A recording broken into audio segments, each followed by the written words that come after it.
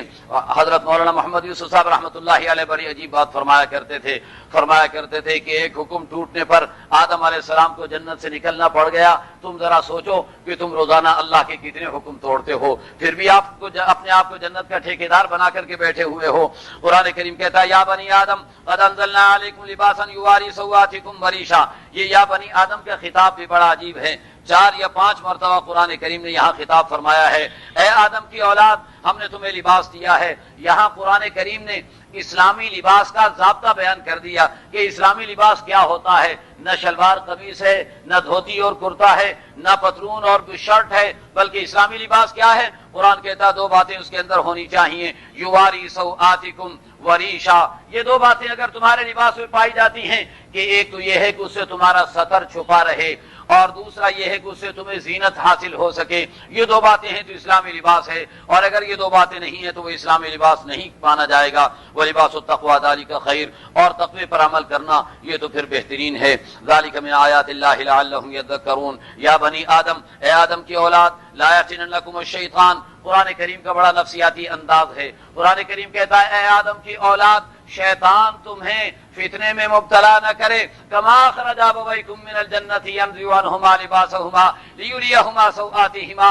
جیسے ہی شیطان نے تمہارے ابا جی کو اور تمہاری اماں کو جنت سے نکال باہر کیا تھا، کہیں ایسا نہ ہو کہ تمہیں پھر نکال باہر کرے اور تمہیں جنت میں جانے سے روک ڈالے۔ لہذا قرآن کریم نے یہ بتایا کہ شیطان تو تمہارے باپ کا بھی دشمن ہے، پھر بھی تم اس کے ساتھ دوستیاں اور تعلقات استوار کر رہے ہو اور شیطان کی مانتے ہو۔ قرآن بھی بڑے نفسیاتی انداز اختیار کرتا ہے انسان کو متوجہ کرنے کے لیے۔ قرآن کہتا ہے یہ ایسا دشمن ہے، انہ یراکم هو وقبیلہ من حیث لا ترونہم۔ یہ ایسا دشمن ہے کہ وہ اور اس کی پارٹی تمہیں دیکھتی ہے لیکن تم اسے نہیں دیکھ سکتے ہو۔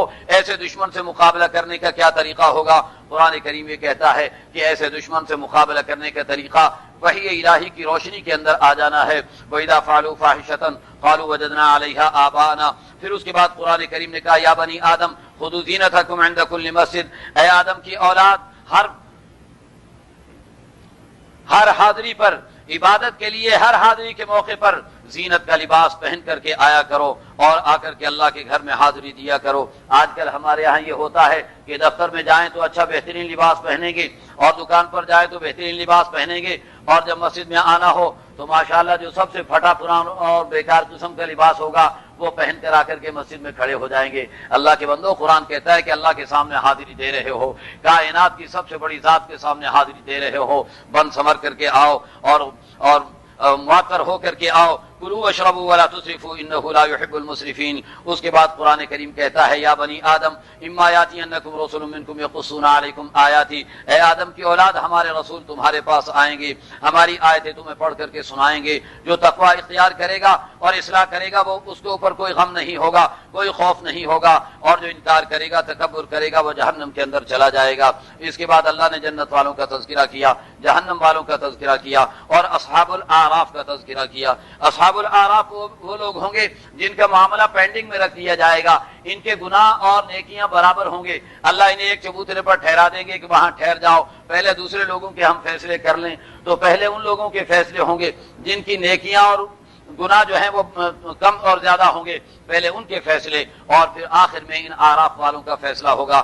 انہیں الگ رکھا جائے گا، اس چبوترے کا نام آراف ہوگا، لہذا جن لوگوں کو وہاں رکھا گیا ہوگا وہ آراف والے کہلائیں گے۔ بہر صورت جنت والے نعمتیں حاصل کر چکے ہوں گے تو جہنم والوں کو پکار کر کے کہیں گے ارے جہنم والو بتاؤ تو صحیح، دنیا کے اندر جو نبی ہمیں بتایا کرتے تھے ہمیں تو ساری نعمتیں مل گئیں، اب تم بتاؤ کہ تمہیں وہ سزائیں ملی یا نہیں ملی ہیں۔ وہ اعتراف کریں گے کہ ہمیں سزائیں مل گئیں، پھر جہنم والے پکاریں گے اور کہیں گے ارے جنت والو تم نعمتیں کھا رہے ہو اور ٹھنڈے پانی پی رہے ہو، میٹھے پانی پی رہے ہو، ہم پیاس میں مر رہے ہیں، ہمیں کھانا بھی نہیں مل رہا ہے جہنم کے اندر، ذرا افیضوا علینا من الماء ومما رزقکم اللہ، کوئی تھوڑا سا پانی ہمیں دے دو، یا اللہ نے تمہیں جو نعمتیں دے رکھی ہیں ہمیں دے دو، وہاں پر مانگیں گے، سوال کریں گے۔ میرے بھائیو یاد رکھو، دنیا کے اندر اگر کسی کے پاس کھانے پینے کا سامان نہ ہو تو وہ دوسرے سے مانگ سکتا ہے، پانی مانگ سکتا ہے، کھانا مانگ سکتا ہے، لائٹ نہ ہو، بجلی نہ ہو تو دوسرے سے لائٹ بھی مانگ سکتا ہے اور کنڈا بھی لگا سکتا ہے، لیکن کل قیامت کا دن آئے گا، اس دن کے اندر اللہ کی قسم جہنم میں جانے کے بعد نہ کسی سے کھانا مانگ سکو گے، نہ کسی کے پانی مانگ سکو گے، نہ کسی سے روشنی مانگ سکو گے، وہاں تو اپنا نور لانا پڑے گا۔ سورہ حدید کے اندر اللہ نے کہا ہے کہ اپنا نور لے کر کے آؤ اور اپنا کھانا اور اپنے پانی کا انتظام اس دنیا کے اندر ہی کر کے جانا ہوگا، اور اگر دنیا میں انتظام نہ کیا ہوگا تو کل قیامت کے دن بھیک مانگنے سے بھی کچھ نہیں مل سکے گا۔ پھر اللہ نے اپنی قدرت کے بعد دلائل پیش فرمائے، اور پھر اللہ رب العزت نے نوح علیہ السلام کا تذکرہ کیا اور بتایا کہ اللہ نے ان کی قوم کو ہلاک کیا، پھر ہود علیہ السلام کا تذکرہ کیا اور بتایا کہ اللہ نے ان کی قوم کو ہلاک کیا، پھر صالح علیہ السلام کا تذکرہ کیا اور بتایا کہ اللہ نے ان کی قوم کو ہلاک کیا، پھر لوط علیہ السلام کا تذکرہ اور بتایا کہ اللہ نے ان کی قوم کو ہلاک کیا، پھر مدین کے حضرت شعیب علیہ السلام کا تذکرہ کیا، اور آخر میں ان کی قوم کی ہلاکت کی نوید سنا کر کے یہ بتایا کہ اے نبی، جیسے ان انبیاء علیہ السلام کو ہم نے کامیاب کیا ایسے آپ بھی کامیاب و کامران ہوں گے، جیسے ان نبیوں کے مخالفین کو تباہ کیا ایسے آپ کے مخالفین بھی تباہ و برباد ہو کر کے رہ جائیں گے۔ حضرت شعیب علیہ السلام نے اپنی قوم سے کہا کہ دیکھو ہماری محنت اور جد و جہد کے نتیجے میں اب دو جماعتیں بن چکی ہیں، طائفۃ منکم آمنوا بالذی ارسلت بہ وطائفۃ لم یؤمنوا، ایک ایمان والوں کی جماعت تیار ہو چکی ہے اور ایک بے ایمانوں کی جماعت تیار ہو چکی ہے، لہذا اب انتظار کرو حتی یحکم اللہ بیننا وہو خیر الحاکمین، تاکہ اللہ ہمارے درمیان فیصلہ کر دے، وہ بہترین فیصلہ کرنے والا ہے۔ اللہ ہم سب کے لیے کامیابی کا فیصلہ فرما دے اور جنت نصیب فرما دیں۔